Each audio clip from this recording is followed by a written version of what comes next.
요즘 시대를 특징짓는 몇 가지 중에 하나가 일명 외모지상주의가 아닌가 싶습니다.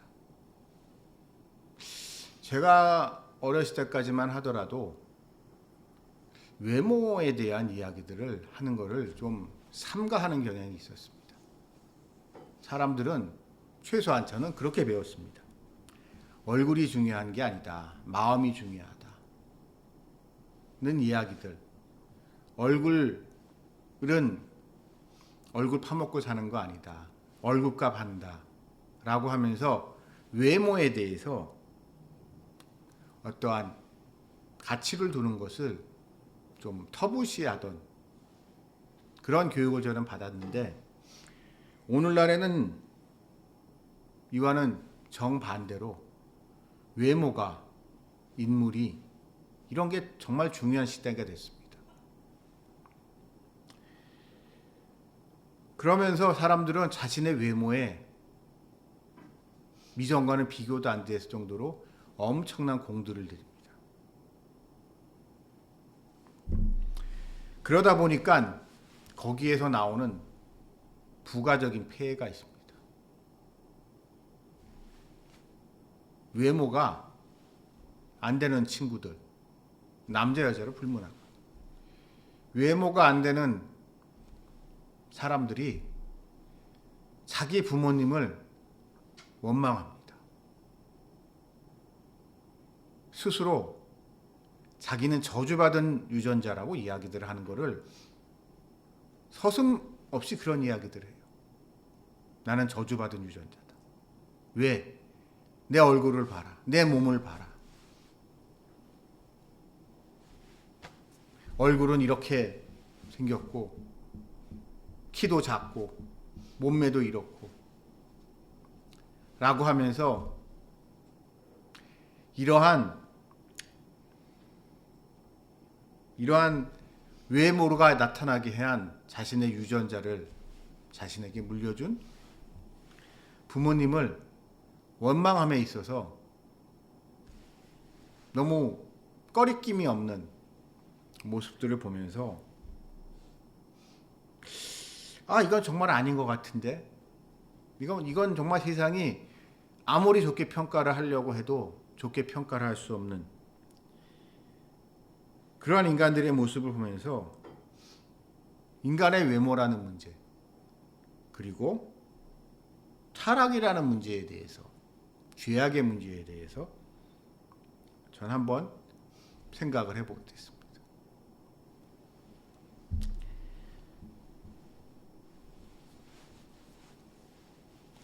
그러면서 제가 부득이 제 이야기를 좀 하겠습니다.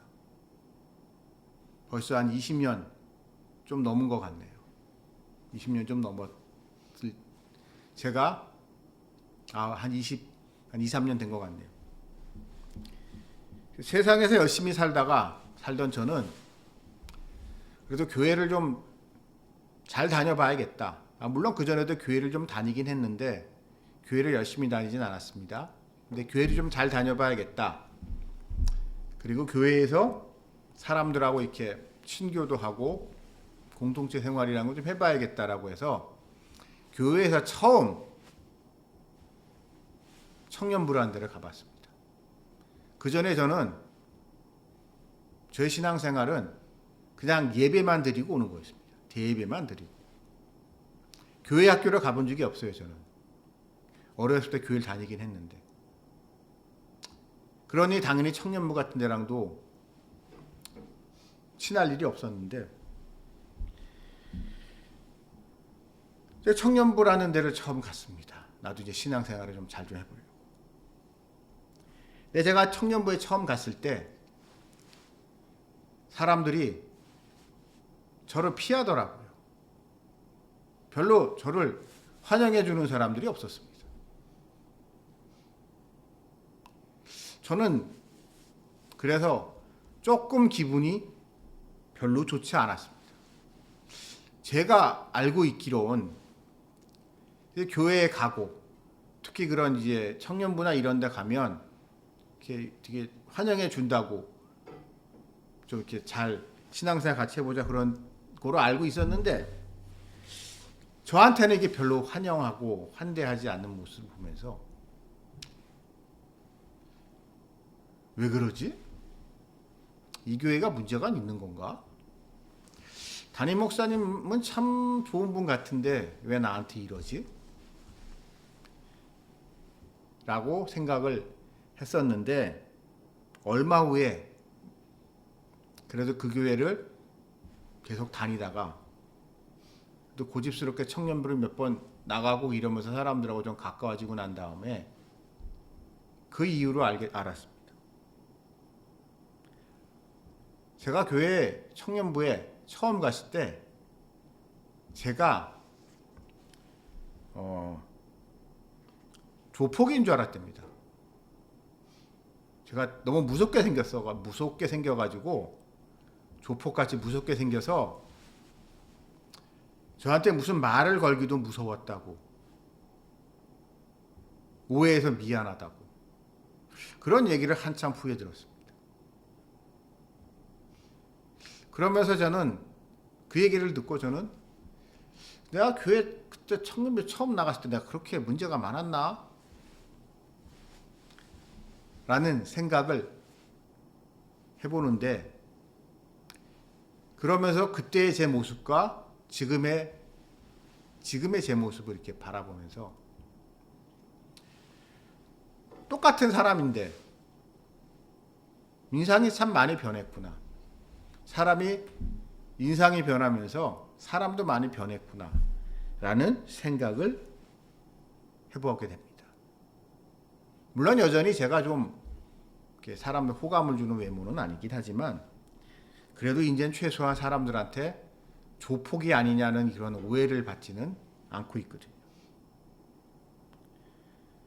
그러면 저에게 일어났던 이러한 변화는 지난 20몇 년간 있었던 변화는 과연 왜 그런 현상이 저에게 일어났었을까요? 저는 오늘의 모세의 말씀 속에서 모세에 대한 이 말씀 속에서 해답을 찾을 수 있다고 생각을 합니다. 자, 오늘의 이 장면은 모세가 이제 금송아지 사건, 그러니까 시내산에 한번 올라가서 40일 동안 있으면서 하나님한테 이제 말씀과 율법을 다 받았는데 그때를 참지 못한 이스라엘 사람들이 금송아지를 만들죠. 근데 금송아지를 만들어서 난리가 났는데 그때 모세가 내려오고 내려온 모세가 그들을 보고 화가 나서 한판 붙죠.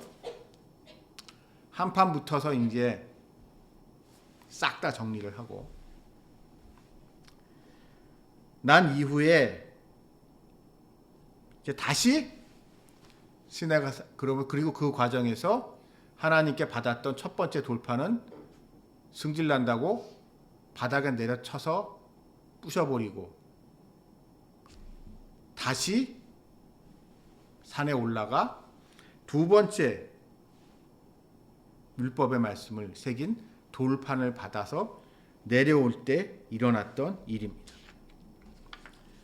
자, 이 장면에서 흥미로운 것은 첫 번째 모세가 산에서 내려왔을 때와는 달리 이 두 번째 사건에서 두 번째 이 하산에 했을 때 모세의 얼굴에 광채가 났다고 말씀하고 계십니다. 근데 자기 얼굴에 광채가 났다는 것을 모세는 모르고 있었죠. 자기도 모르는 사이에 자기가 구한 것도 아니고 자기가 원한 것도 아니고 자기가 인지하지도 않았는데 심지어 거울이 없었을 테니까요. 지금같이 뭐 거울이 흔한 이게 지금 배경이 청동기 시절이니까 지금같이 거울이 흔하던 시절도 아니니 자기 얼굴에 어떠한 변화가 있는지도 몰랐는데 그 모세가 내려와 보니 그의 얼굴에서 광채가 났고 그 모습을 보고 아론을 비롯한 이스라엘 사람들이 이제 깜짝 놀란 겁니다.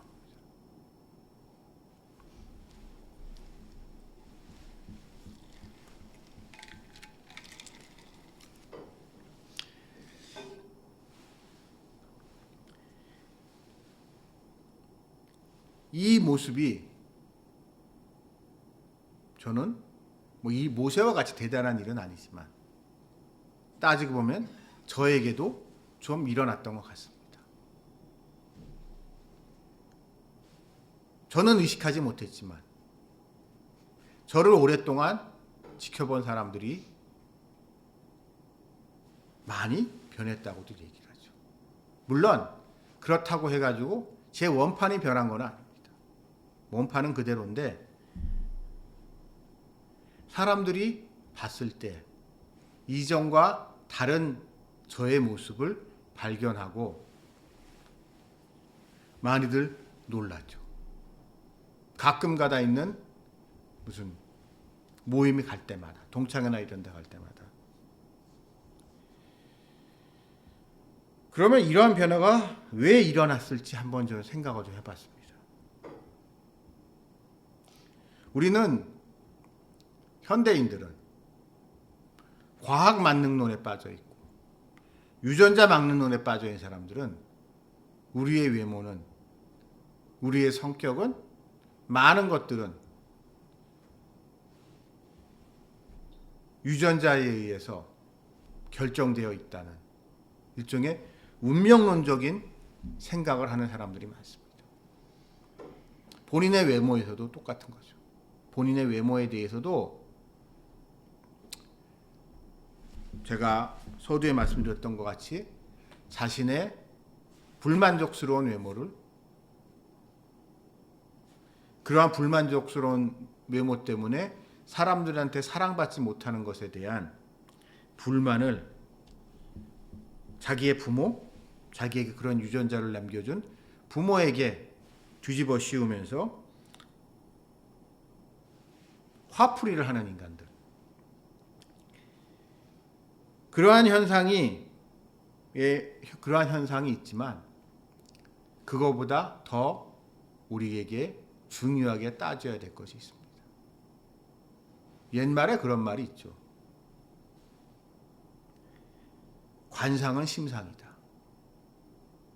이 마음 먹기에 따라서 얼굴색이 변하고 인상도 변하고 얼굴도 변한다. 그래서 마음을 좋게, 마음을 곱게 먹어야 한다는 이야기들을 많이, 우리 조상님들은 그런 얘기들을 많이 하셨죠. 그래서 그런지 사람이 어떠한 자세로 그 사람이 인생을 살았는지, 특히 나이가 들게 되면 그 사람 얼굴에 왠지 모를 그렇게 기록이 남습니다. 그 사람 얼굴에. 그래서 아브라함 링컨이 이야기했듯이 나이가 40이 넘으면 자신의 얼굴에 책임을 져야 한다는 이야기들도 또 하게 되죠. 즉, 그 사람이 평소에 아주 못된 생각, 아주 이기적인 생각, 자신의 욕망에만 충실했던 인생을, 그런 생각을 했던 사람은 시간이 지나면서 그 표독함, 그 탐욕스러움이 그의 얼굴에 묻어나게 되고, 아주 예민한 사람들, 아주 신경질적인 사람들, 그런 사람들도 얼굴에 그게 그냥 묻어나요.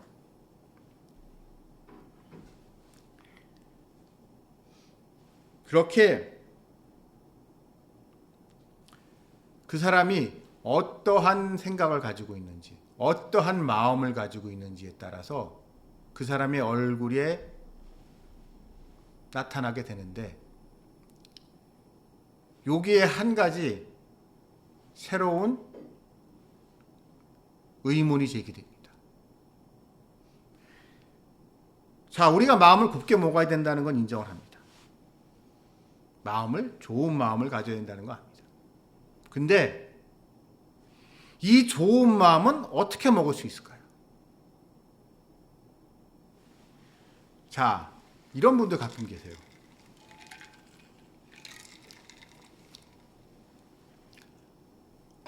저희 어머니 친구분이신데 아주 예민한 분이 계십니다. 특히 소리에 아주 예민하세요. 소리에 아주 예민해서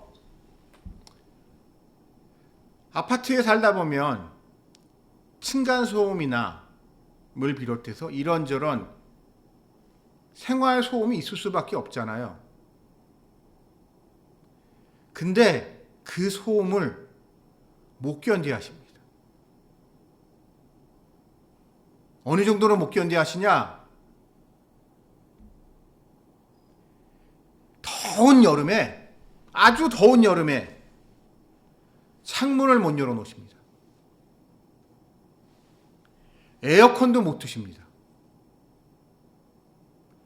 창문을 못 여는 것은 밖에서 나온 이런저런 소리가 귀에 거슬리다고.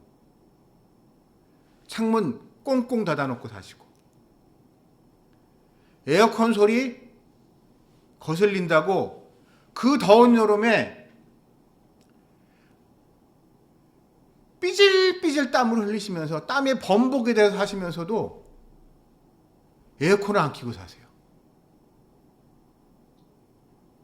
그래서 참 그분을 보면서 어떻게 사냐? 저희 어머니. 야, 너 안 덥니? 야, 좀 마음을 좀 편하게 가져봐. 그 아주머니가요, 사람은 되게 좋은 분이세요. 정말 착한 분이세요. 아주 고운 분이신데, 사람은 정말 좋은 분이신데, 그래서 저희 어머니랑 친하게 지내시는데, 그런 분이지만, 이 소리에 너무 예민하니까, 사는 게 아니에요. 무슨 절간에 가서 살 수도 없는 거고, 현대인이.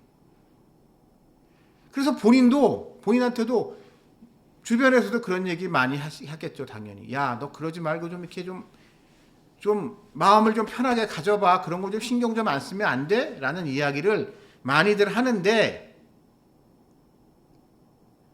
그 아주머니 얘기가 나도 좀 제발 그랬으면 좋겠어. 나도 좀 제발 저 소리가 내 귀에 거슬리지 않고 그거 가지고 그런 거 신경 안 쓰고 좀 마음 편하게 있었으면 좋겠는데 안 돼. 나이가 80이 됐는데도 여전히 안 돼. 귀에 거슬려. 자기도 나도 미치겠어. 저게 그냥 무슨 좀 방법이라도 있었으면 좋겠어 라고 이야기를 하십니다. 전 그분을 보면서 참 사람의 타고난 천성이라는 것에 대해서 좀 고민을 해보게 됐습니다. 참 좋은 분이에요. 전형적인 서울 양반, 그 아주머니 고향이 서울이신데 서울 사대문 안에서 대대로 이제 살아온 아주 양반집의 그 출신이시거든요. 그래서 아주 우아하시고 그런 게 이렇게 예의범절이 몸에 배어 계신 분인데 그런 분인데도 그러면서 그런 분인데도 불구하고 그 소리에 대한 민감함,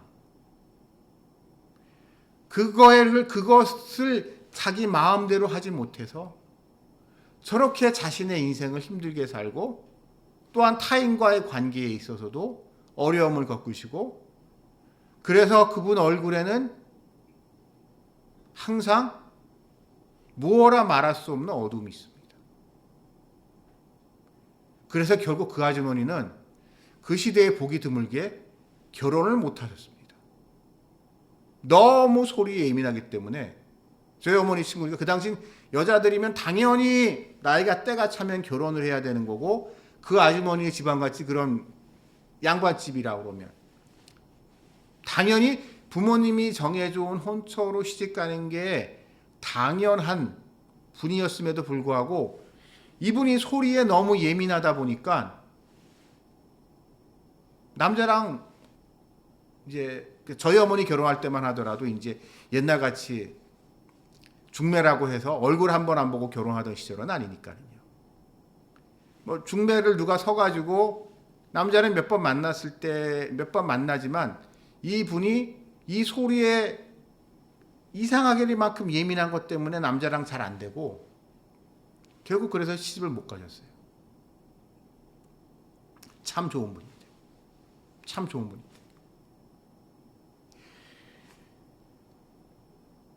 저는 그분을 보면서 저 마음 먹기라는 것이 얼마나 어려운가 라는 생각을 해보거든요. 그거 마음 굳게 먹고 그거 신경 쓰지 마라고 남들은 쉽게 얘기할 수 있지만 사람마다 그게 다 다른 것 같아요. 예를 들어서 저 같은 사람은 이제 식탐이 늘 문제죠. 남들이 보기에는 그거 좀 먹는 거 좀 자제하면 안 되냐고 얘기할 수 있지만 이게 잘 안 돼요. 참 어려워요.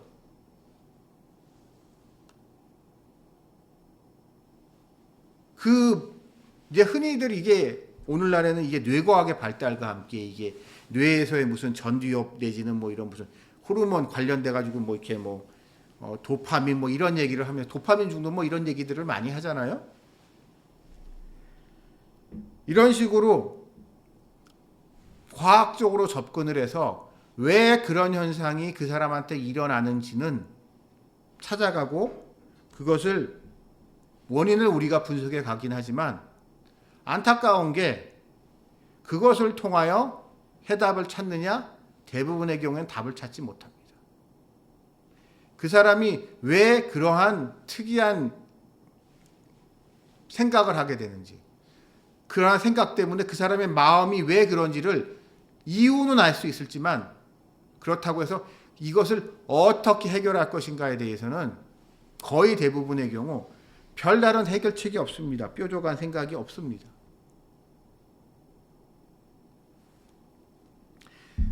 그래서 그렇게 생각이 하는 대로 그렇게 마음 먹은 대로 살다 보면 그 사람이 생각한 대로 마음 먹은 대로 그 사람의 삶이 결정이 되고 그 삶 속에서 그 사람은 변해가게 되죠. 그 사람이 타고난 외모와는 상관없이. 그렇기 때문에 그런 사람들을 보다 보면 우리에게 무슨 희망이 있나라는 생각을 하게 됩니다. 우리 인간에게 자신의 문제를 자신의 의지로 해결할 수 있는 가능성은 과연 있는가? 이렇게 말하는 저 자신조차도 이제 저의 늘 고민이었던 다이어트에서 생각을 하다 보면 이제 좀 그만 먹고 운동 좀 하고 살찌는 음식 먹지 말아서 살 빼야지라는 굳은 결심을 하지만 이 굳은 결심이 뜻대로 잘 안 되다 보면 이런 유혹에 자꾸 빠지게 되죠. 살 빠지는 약 같은 거 뭐 없나? 뭐 뉴스에 보니까 무슨 좋은 약들 뭐 기적의 비만 치료제라고 해서 뭐 이런저런 약이 이게 소개가 되는데 그래서 외국의 무슨 유명한 앨런 머스크 같은 사람이 무슨 주사를 맞고 살을 뭐 10kg를 뺐네, 20kg를 뺐네, 뭐 이런 거를 보면서 나도 돈 좀 벌어서 그런 주사를 맞았으면 좀 살 좀 빠질까? 그러면 이제 돈부터 벌어야 되는 거 아니야? 막 이런 생각을 할 때가 있어요. 그러나 여러분, 안타까운 사실은 그 다이어트 주사 비만 치료제라고 하는 그런 아주 획기적이라고 해서 전 세계적으로 어마어마하게 팔리고 있고, 주사 한 번 맞는데 몇십만 원씩 한다고 하는 그 주사들 맞아도요, 그래 그거 주사를 맞고 효과가 있어서 살 빠지는 사람도 있지만, 그래도 그리고 그 주사를 맞으면 확실히 식욕이 감퇴된다고 하더라고요. 근데 안타까운 것은 그래도 안 빠지는 사람은 안 빠진대요. 이유는 모르겠지만 본인이 음식을 절제하지 않고 퍼먹으면 답이 없대요. 생각보다 많은 그 비싼 다이어트 비만 치료제 주사를 맞는 사람들이 이런 데는 거예요. 비싼 돈 들여서 맞아요. 주사를 맞아요. 그러면 비싼 돈 들여서 주사를 맞았으니까 당연히 살이 빠지겠지? 라고 하면서 더 퍼먹는다는 거예요. 내 비싼 돈으로 약 맞았으니까 살 빠질 거야 라고 하면서, 그래도 전에는 좀 이제 살찔까봐 절제하면서 안 먹던 것도 이 주사 때문에 빠질 거라고 하면서 퍼먹어서 생각보다는 효과가 없는 경우가 많다고 하더라고요. 그래서 그 주사 처방을 받을 때 의사들이 꼭 그거를 신신당부시킨답니다. 이 주사를 맞으면은요, 살이 빠지는 건 맞는데 단 거기 한 가지 조건이 있어요. 당신이 지금까지 먹던 만큼만 먹으세요. 살 빠질 거라고 생각해가지고 더 드시지 마시고, 당신이 먹던 대로 먹거나 그거보다 음식을 좀 덜 먹을 때는 이 주사가 효과가 나서 당신이 살이 빠지지만, 당신이 살이 빠질 거를 미리 뭐라고 해야 되나, 미리 땡겨 쓴다고 해야 되나, 그러면서 부담 없이 먹기 시작하게 되면 약 소용 하나도 없어요 라고 하면서 의사들이 신신당부를 한다고 합니다. 그런데 그래도 그 의사들의 신신당부를 무시하고 퍼먹는 사람들은 퍼먹는다고 그러더라고요. 그래서 그러고 난 다음에 병원에 와가지고 비싼 주사 맞았는데 왜 살 안 빠지냐고 의사랑 싸우고, 그 주사 맞냐고 당신 하면서 이게 문제를 일으키는 환자들이 생각보다 많다고 하더라고요. 저는 이 비만 약, 다이어트 주사들을 보면서 우리 인간의 마음이라는 거에 대해서 다시 한번 생각합니다. 과학적인 방법을 통해서 아무리 우리가 뭘 하려고 하더라도 우리가 우리의 마음의 그 끈을 놓지 않으면 방법이 없어요.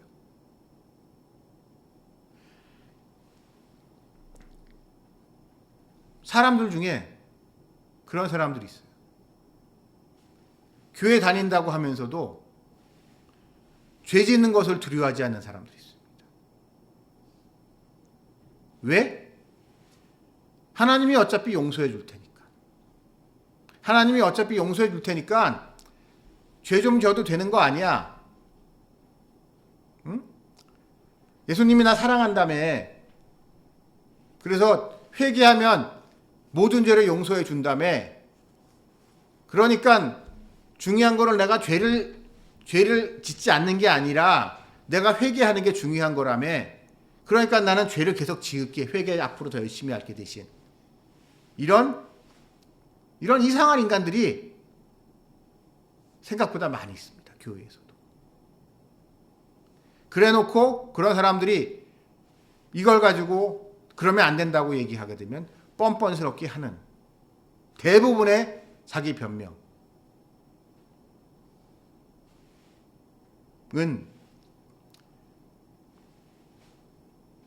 난 원래 이런 사람이야. 난 어쩔 수 없어. 그 죄 누구 짓고 싶어서 짓는 줄 아니? 그 죄를 지울 수밖에 없기 때문에 내 마음이 자꾸 글로 가고, 나의 환경이 그렇게 됐고, 나에 대한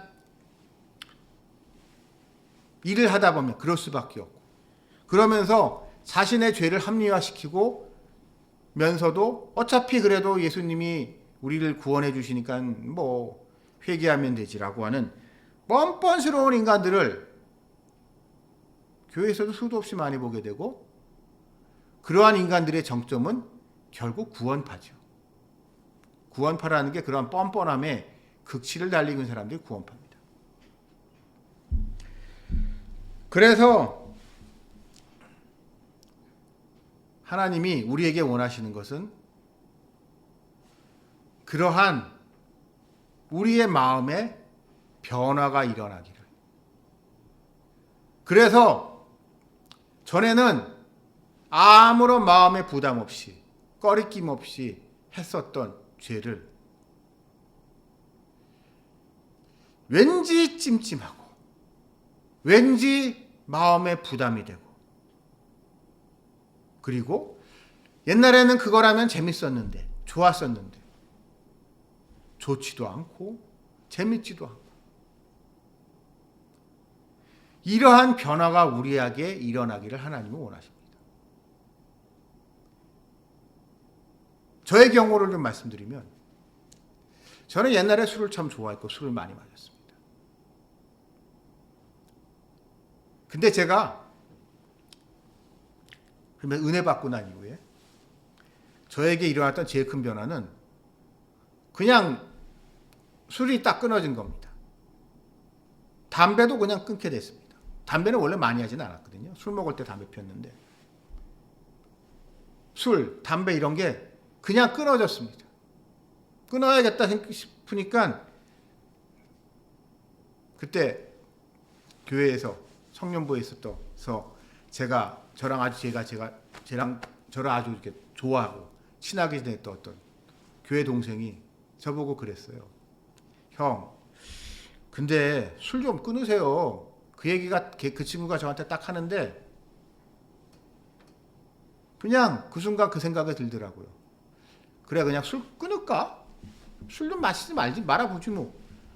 라고 해서 술을 그때 딱 끊었는데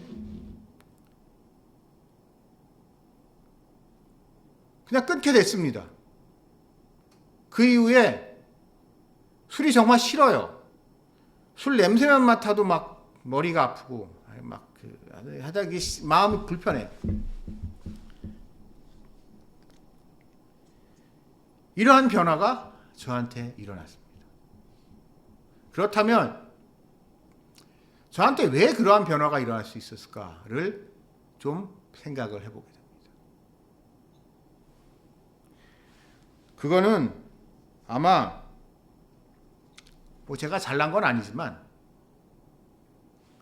그러한 변화 앞에 하나님이 원하시는 변화, 전인격적인 변화, 전인적인 변화에 제 자신을 내어놓을 그러한 준비가 되어 있었고, 하나님은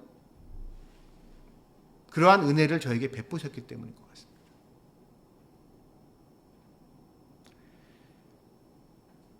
참 말이 쉽죠. 근데 말이 쉬운데 제가 이런 얘기하기 되게 부담스러운 게, 저도 잘 압니다. 어떤 분들한테는 교회를 다님에도 불구하고 이 술 문제, 담배 문제가 정말 힘든 분들이 간혹 계세요.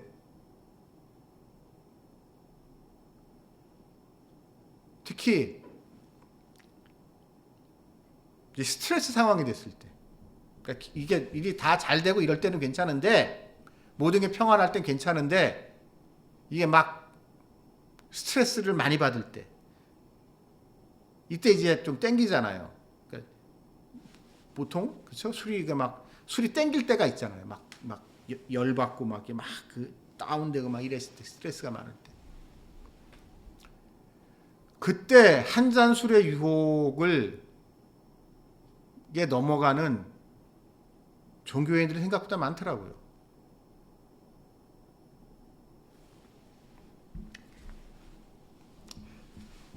그런 분들에 비하면 저는 참 하나님께 감사하죠. 감사한데, 저는 그래서 저에게 왜 이러한 변화가 일어났는가에 대해서 한번 생각을 해봅니다. 그것은 아마도 하나님이 저는 모르겠지만 그러한 은혜를 부어주셨기 때문에 그런 것 같아요.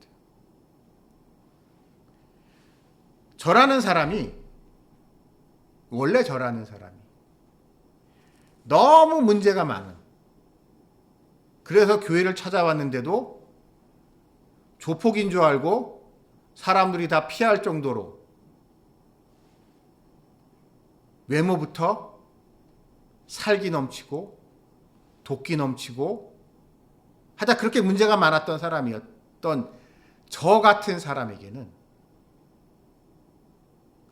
그리고 저 같은 사람을 하나님이 쓰시기 위해서는 그러한 저의 모습을 싹 다 뜯어 고치는 그러한 것이 필요하셨고, 그러다 보니 저에게는 남들과는 다른 은혜를 베푸셔서 이전과는 다른 모습, 이전과는 다른 인상을 주는 저로 하나님 바꿔주셨습니다. 저는 이러한 제 자신의 변화를 통하여 하나님이 우리에게 바라시는 게 과연 무엇인가라는 생각을 해봅니다.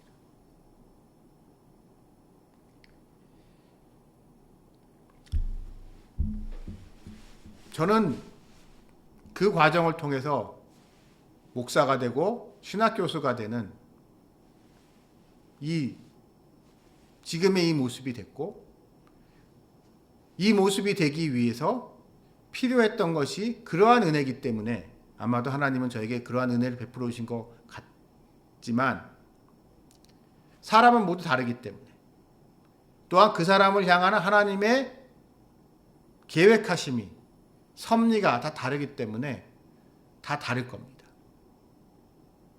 그래서 그 사람에게는 저와는 다른 모습을 원하실 것이고, 그 다른 모습이 그 사람에게서 나타나게 하시기 위해서 하나님은 그에게 필요한 은혜를 베풀어 주시고, 그 은혜를 통하여 그의 마음과 그의 생각이 변화되고, 그것을 통하여 하나님의 뜻을 그 사람을 통하여 세상에서 나타내신다는 생각이 듭니다.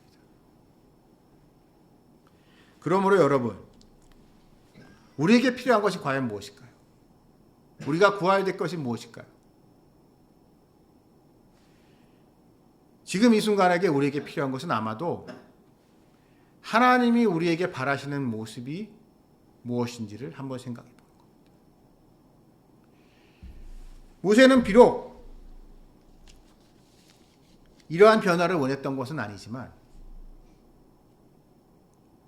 이전과는 다른 이러한 변화를 모세에게 주심으로 말미암아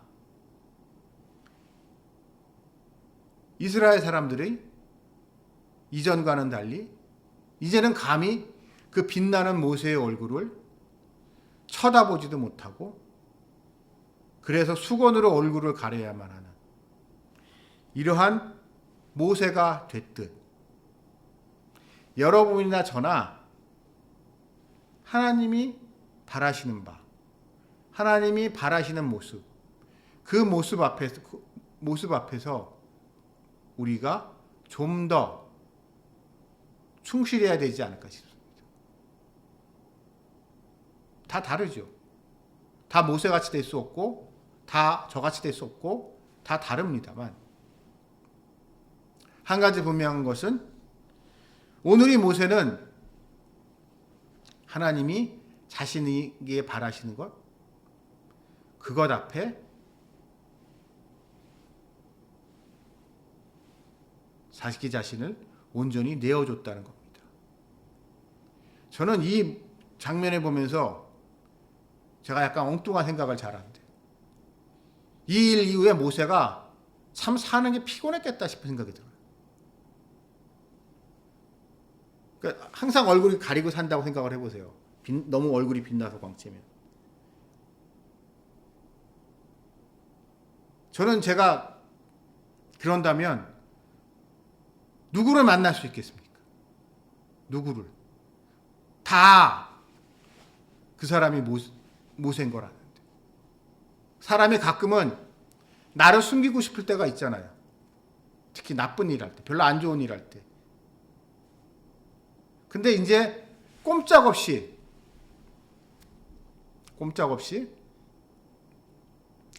이런 모습으로만 어찌 보면 아주 영광스러운 모습일 수 있지만 그 영광스러운 만큼 엄청난 부담감 속에서 살아야 하는 이 모세와 같이 우리 그리스도인들의 삶이라는 것이, 우리가 바라는 영광의 삶이라는 것이 대단한 것이지만 그것에 따른 일종의 왕관의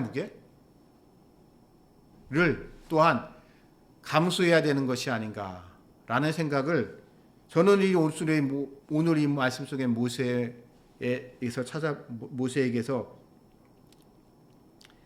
발견할 수 있었고, 그렇기 때문에 과연 내가 모세와 같이 그 영광의 무게를 감당할 준비가 되어 있는지 제 자신을 한번 돌아보게 됩니다. 저도 사람인지라 가끔 그런 생각을 해요. 내 좀 목사로서 잘 나갔으면 좋겠다. 신학교수도 잘 나갔으면 좋겠다. 는 생각이 인간인지라 들 때도 있지만, 다른 한편으로 그럴 때마다 제 자신에게 묻습니다. 너는 그거를 감당할 준비가 되어 있냐? 라는 그러한 물음을 제 자신한테 던지면서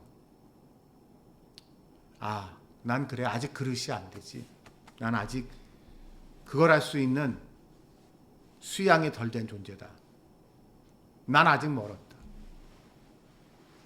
라는 생각을 하게 되고, 그러면서 제 자신을 다시 한번 돌이켜보게 됩니다. 오늘 이 말씀을 저와 함께 나누신 여러분은 여러분이 바라시는 바, 또 하나님께서 여러분에게 바라시는 바, 그것을 감당할 수 있는 준비가 스스로 되어 있으십니까?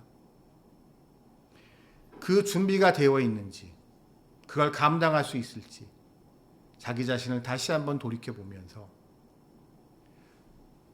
지금 이 시간 우리가 구해야 될 것은 그것을 감당할 수 있는 능력을, 그 능력의 은혜를 주실 것을 하나님께 구해야 되는 시간이 아닌가라는 생각을 해보게 됩니다.